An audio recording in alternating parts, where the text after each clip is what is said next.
Bonjour, je prépare une vidéo donc parce que j'ai publié donc un article sur mon site qui s'appelle Profide Catholica, qui signifie donc pour la foi catholique et qui concerne un article qui avait été écrit en allemand par Frank Hills, donc dans un livre qui s'appelle Chemtrails existieren doch, hein, les chemtrails existent, et ça avait été aussi publié par mon ami le docteur Dickès dans les cahiers Saint-Raphaël. De quoi il s'agit? C'est sur donc le Pepsi qui a mis des embryons humains en 2011. Et donc je vais expliquer que le cannibalisme est l'expression du satanisme et qu'il n'y a rien de nouveau sous le soleil. C'est-à-dire que le cannibalisme existe aujourd'hui, les plus grands en ont fait la promotion, et le cannibalisme trouve aussi sa source effectivement dans toute société qui n'est pas chrétienne, parce qu'on a voulu présenter des sociétés parfaites, non chrétiennes, comme l'Égypte. Alors cet article donc de Frank Hills, hein, qui a été publié donc en 2012 dans son livre, mentionne effectivement que cette boisson gazeuse Pepsi a utilisé un exhausteur de goût fabriqué par une entreprise qui s'appelle Sinomix, une entreprise américaine, en 2011. Cet exhausteur de goût, donc, c'est le HK 293, où donc on retrouve des embryons humains. C'est fait également aussi en Chine, c'est-à-dire que là on retrouve des bébés morts dans des frigos et qui servent à la production de pilules aphrodisiaques. Donc on voit bien que le démon se sert de tout pour amener à la perte de l'homme. Il y a deux films qui parlent de ça. Alors c'est le plus connu, hein, c'est le Soleil vert de Richard Fleischer, où il mentionne des gens qui à leur insu consomment donc des pilules faites de chair humaine. Et l'autre c'est Cloud Atlas, qui est de Wachowski, qui parle là d'esclaves qui se nourrissent donc de nourriture qu'on appelle de savon, qui est faite avec de la chair humaine. Alors c'est très intéressant d'avoir euh, une visu sur ce genre d'œuvres cinématographiques parce que les Illuminati qui pratiquent le cannibalisme euh, utilisent les films pour faire la promotion de cette pratique-là, qui est une pratique satanique, c'est-à-dire qu'en fait, je dirais que c'est la quintessence le cannibalisme et la quintessence donc de la croyance la plus élitiste et la plus secrète qu'est le satanisme. Alors on voit une chose qui est tout à fait étrange d'ailleurs qu'il faut souligner, hein, avant de revenir sur le cannibalisme aujourd'hui. Déjà il y a une chose qui doit susciter notre curiosité, c'est que le cannibalisme a toujours existé, mais on l'a toujours nié aussi. C'est-à-dire que on nous a présenté l'Égypte comme une nation, comment dirais-je, une civilisation pardon, parfaite. La Grèce pareil, c'est-à-dire une civilisation parfaite sans le Christ. Et on se rend compte par exemple dans le cas de Knossos qui a été découvert, c'est un site qui a été découvert donc en Crète, on va dire surtout en 1900 par Arthur John Evans, qui est un archéologue anglais. Donc quand vous allez visiter Knossos, on vous dit voilà c'est une société qui est parfaite. Et on se rend compte en fait qu'il y a eu des crimes rituels à Knossos. On se rend compte aussi lorsqu'on lit un livre de Dennis Hughes qui s'appelle Human Sacrifice and Ancient Greece, publié en 1991 par Routledge, un livre tout à fait conventionnel on va dire. Le titre en anglais, donc Human Sacrifice in Ancient Greece, sacrifice humain dans la Grèce antique, il explique qu'on sacrifie des gens que l'on appelle des pharmakos, donc il parle de cela au 5e siècle avant Jésus-Christ. Ce qui n'est pas logique pour l'Égypte, c'est que c'est une civilisation de pyramides, et de l'autre côté, on va dire, chez les Incas, en Amérique du Sud, il y a des pyramides. Donc on sait en lisant Combet ou ces gens-là, hein, j'en parle plusieurs fois dans mes vidéos de Combet notamment, qui est un spécialiste d'égyptologie qui a déchiffré, donc je le répète dans cette vidéo, mieux que Champollion, les hiéroglyphes à partir du copte ancien, on sait très bien les liens qu'il existe entre l'Égypte et les Incas. Et l'Atlantide aussi, donc il a étudié ça avec la langue, etc. Et chez les Incas, on pratique les sacrifices humains, on mange le cœur des victimes, etc. Et dans l'Égypte, on ne le fait pas? Mais pourquoi il y a quelque chose qui n'est pas logique. Il y a quelque chose qui n'est pas logique. En fait, qu'est-ce qui se passe? C'est que l'Égypte et Sumer sont les hauts lieux du satanisme, c'est-à-dire là où un des trois fils de Noé, Cham, bon, commence son œuvre de paganisme, etc. Et dans ce haut lieu du satanisme, on ne pratique pas les sacrifices humains alors qu'on le fait ailleurs, et qu'il y a des ressemblances, on va dire, quasiment identiques avec l'Égypte, comme chez les Incas.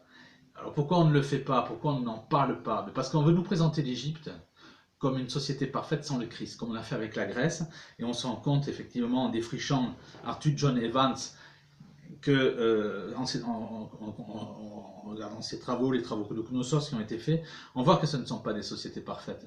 Mais pour Knossos, là aussi, quand vous dites voilà il y a eu des crimes rituels, on le cache. Hein, c'est une société qui existait donc 2000 ans avant Jésus-Christ. On le cache. Pour la Grèce, pareil. Vous remarquez qu'il y a des pharmakos, donc des personnes qu'on sacrifie, et c'est caché. Donc, pour l'Égypte, c'est exactement la même chose. Voilà, il y a deux vecteurs. Dire que les Incas, ça se passait comme ça, les rituels sont identiques, donc, et que pour des sociétés qui sont, on va dire, à la même période, le sacrifice humain et le cannibalisme existaient. Donc en Égypte, bien entendu que ça existait, seulement la franc-maçonnerie cache cela. Vous avez le plus grand mage sataniste de ce siècle, hein, donc, qui allait aussi en Égypte et qui pratiquait toute forme, qui était du 33e grade de la franc-maçonnerie, et qui allait en Égypte, on va dire, chercher je ne sais quoi, qui pratiquait, bon, pour dire les choses, hein, donc des crimes sur les enfants, qui faisait reproduire une chèvre avec sa femme et qui décapitait à faire la chèvre, etc. J'ai oublié le nom momentanément donc, de ce satanisme, et c'est là aussi j'en parle assez souvent dans mes vidéos, c'est le sataniste le plus réputé du XXe siècle. Donc voilà où est-ce qu'on en est. Et lui allait en Égypte. Il y a, on le voit avec la Bible, encore une fois, c'est que le cannibalisme et les sacrifices humains existaient. Bon, on le voit avec le roi Manas au 7e siècle avant Jésus-Christ, qui pratique le culte de Baal, qui est un roi de la tribu de Juda, et son fils Ézéchias et son petit-fils Josias, Ézéchias donc c'est le 8e siècle avant Jésus-Christ, suit la règle juive. Il ne pratique pas le culte de Baal. Et pareil pour son petit-fils Josias qui suit la règle, on va dire, de la Torah, hein, et qui ne tombe pas dans ce genre de pratique. Donc là encore une fois, on voit bien en lisant la Bible, l'Ancien Testament, que le cannibalisme existait. Je fais une parenthèse pour donner le nom, c'est Aleister Crowley, donc qui allait en Égypte et qui était le plus grand mage sataniste, voilà, et qui est mort dans les années 40. Et qui sacrifiait plus de 150 enfants par an, et qui était du 33e grade de la franc-maçonnerie. Donc les archéologues, la plupart du temps, ça c'est assez intéressant, notamment deux, il s'agit de Ashley Montague et William Arendt, qui en 1937-1979 disent que le cannibalisme est un mythe de voyageurs. Donc ça c'est Ashley Montague qui parle. Et ensuite c'est William Arendt, donc, hein, qui est anthropologue également, à New York, à l'université Stony Brook, qui dit que l'existence du cannibalisme rituel n'existe pas. Alors là aussi, quand on cherche un peu, j'ai lu un livre en anglais, sur la Chine, qui s'appelle...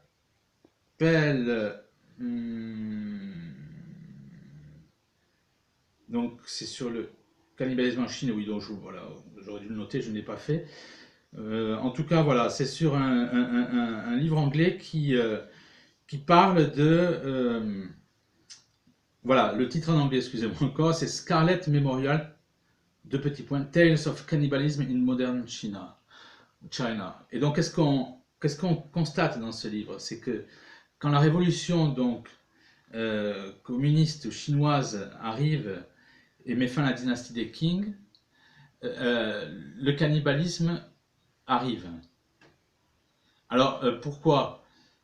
Ils expliquent très bien dans ce livre, hein, l'auteur de ce livre explique que le cannibalisme est rituel, c'est-à-dire que c'est par haine de l'ancienne euh, de l'ancienne civilisation, on peut dire que on va dire que la révolution ou les révolutionnaires pratiquent le cannibalisme. Alors en Chine, c'est surtout prégnant cette pratique-là, ce rituel-là où on mange le foie, où on mange le cœur.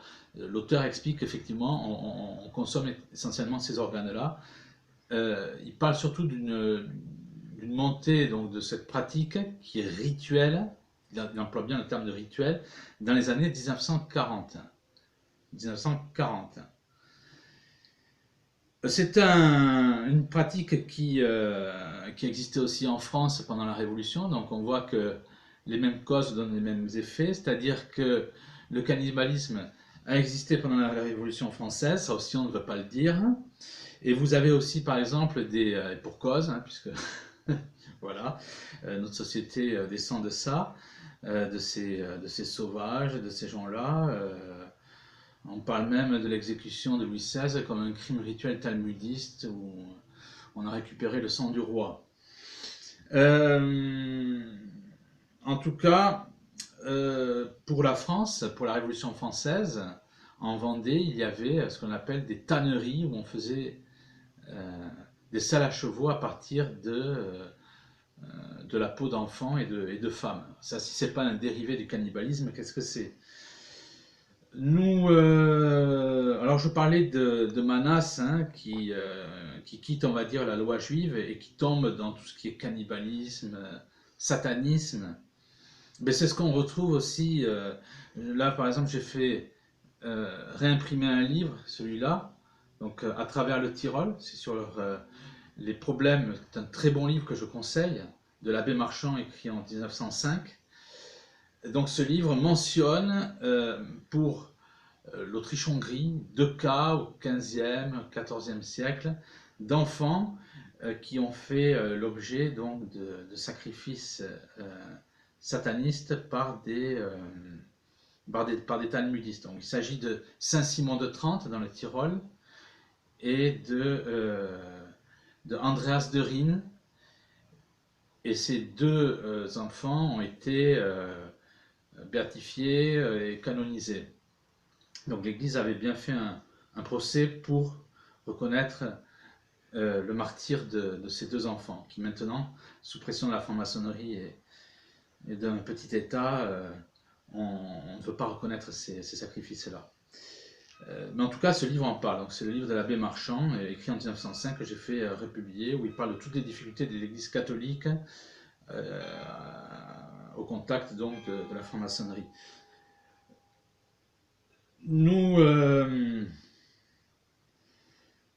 Donc on constate, oui, on constate bien que le cannibalisme est l'expression du satanisme. On le voit notamment avec Saint Patrick lorsqu'il évangélise l'Irlande au 7e siècle. Il évangélise donc l'Irlande qui est païenne. Donc il a affaire là aussi on va dire, à des actes de cannibalisme, de mise à mort, de rituels, comme ça se passait effectivement chez les Incas, sauf que là, une fois de plus, on essaye de le nier, voilà, on essaye de dire que ça n'a jamais existé. Alors pour les cas présents, eh bien, on retrouve on va dire, la promotion du cannibalisme est faite par un grand sataniste, hein, qui est présenté comme tel par des spécialistes dans le satanisme, comme Springmeier, comme Robin de Reuter, voilà, des gens sérieux, hein, qui ont écrit des livres à ce sujet-là. Il s'agit donc de Walt Disney, hein, Walt Disney qui a fait la promotion du satanisme à travers certains dessins animés comme Spare the Rod, où il parle du satanisme, du cannibalisme, et même Walt Disney, ça c'est écrit dans un de mes livres qui s'appelle euh, Illuminati de l'industrie rock aux arcanes du satanisme, donc. Dans ce livre, donc, j'explique voilà, que Walt Disney explique que le cannibalisme est la quintessence, on va dire, de l'être humain. Et ça, c'est ce qu'on remarque encore une fois lorsqu'on lit certains livres qui ne sont pas à la FNAC, bien entendu. Je reprends Robin de Reuter, hein, qui, dans un de ses livres sur le satanisme, explique que Al Gore, euh, qui est un ancien conseiller de Clinton, donc là, on est en amont, on va dire, du Pizzagate. Al Gore se promène avec une valise où il y a du sang d'enfant. On sait en lisant, encore une fois, certains ouvrages de ce style, qu'il y a des chaussures qui sont faites avec du cuir, hein, d'enfants. Et dans les crimes rituels, lorsque vous lisez certains Illuminati repentis, ils racontent qu'il y a des mises à mort et qu'il y a des actes cannibales.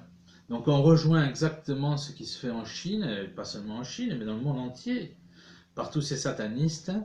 C'est-à-dire qu'en Chine, on parle de soupe au fœtus, ou de, comme je disais en début d'exposé, on parle de pilules qui sont faites avec de la chair humaine, qui sont euh, voilà, où les enfants sont entreposés, des cadavres, enfin bref, sont entreposés dans des frigos, et toute forme d'horreur dans ce style-là. Donc c'est pour dire que voilà les résultats euh, d'une population qui ne croit pas en Dieu, qui fait appel à la franc-maçonnerie pour les élections, etc., et qui ne prie pas, qui renie Dieu. Il n'y a pas de, une fois de plus, je le répète, hein, il n'y a pas de neutralité dans les cieux. Celui qui ne prie pas ou qui prie mal, euh, prie pour Satan.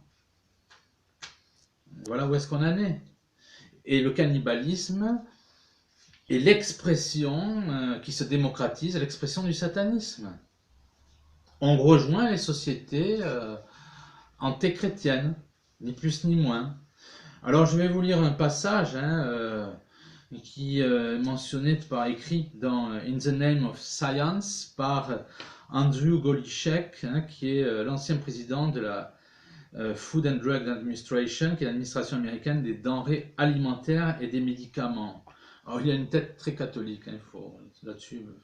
Donc il est tout à fait crédible. C'est un médecin, il enseigne la biologie et l'endocrinologie, dénonce entre autres ce trafic ainsi que le clonage. Alors il mentionne que Clinton a permis en 1993 le financement par l'argent du contribuable de recherches sur les fœtus avortés, ce qui permit la montée en flèche d'une nouvelle industrie. Des cliniques d'avortement aux États-Unis se sont mis à fournir des tarifications de vente d'organes pour les bébés, sachant que pour une compagnie, un nouveau-né peut valoir jusqu'à 14 000 $, ce qui a généré une nouvelle offre des femmes peu scrupuleuses qui se mettaient enceintes à des fins commerciales. Voilà une forme de cannibalisme, encore une fois, hein, moderne.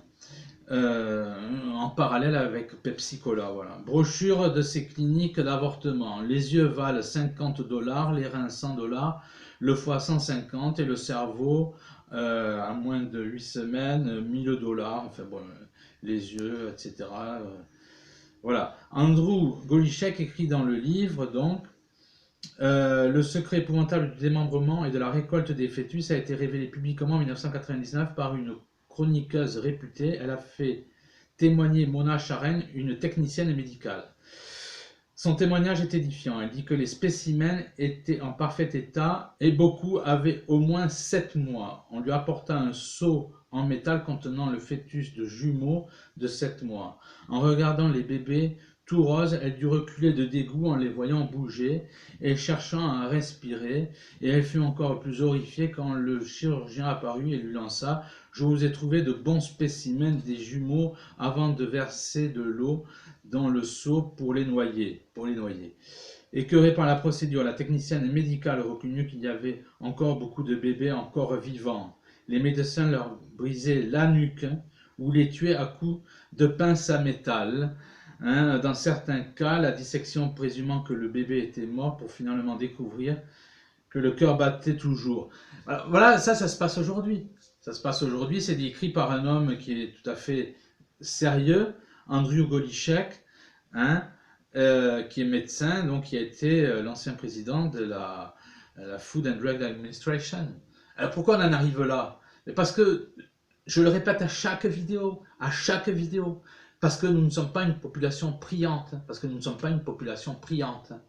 Donc le satanisme, qui est, on va dire, le camp adverse surnaturel, bon, prend la place, parce qu'on n'est pas priant. Parce qu'on n'est pas priant, voilà où est-ce qu'on en arrive. On n'est pas sérieux avec le bon Dieu. Donc, il ne faut pas chercher midi à 14 heures. Voilà le résultat d'une société qui se déchristianise. Et on a commencé avec l'avortement. Et après, ça a débouché sur le pédosatanisme. Et on en arrive petit à petit à une société qui va accepter le cannibalisme. C'est parce qu'on a accepté... L'avortement, c'est un crime qui est abject. Regardez les photos, regardez le cri silencieux. C'est abject. Il n'y a qu'un pas vers le cannibalisme qui est la quintessence voilà, du satanisme. Du satanisme. Et vous avez des gens comme Walt Disney qui font la promotion. Vous avez Al Gore, après Robin de Reuter, etc., qui se promènent avec du sang humain. Et ces gens-là sont à la tête des États. Voilà où est-ce qu'on en arrive à ne pas prier, parce que tout est surnaturel. Tout est surnaturel. Et en oubliant le principal, la place est occupée par l'adversaire, c'est-à-dire par Satan.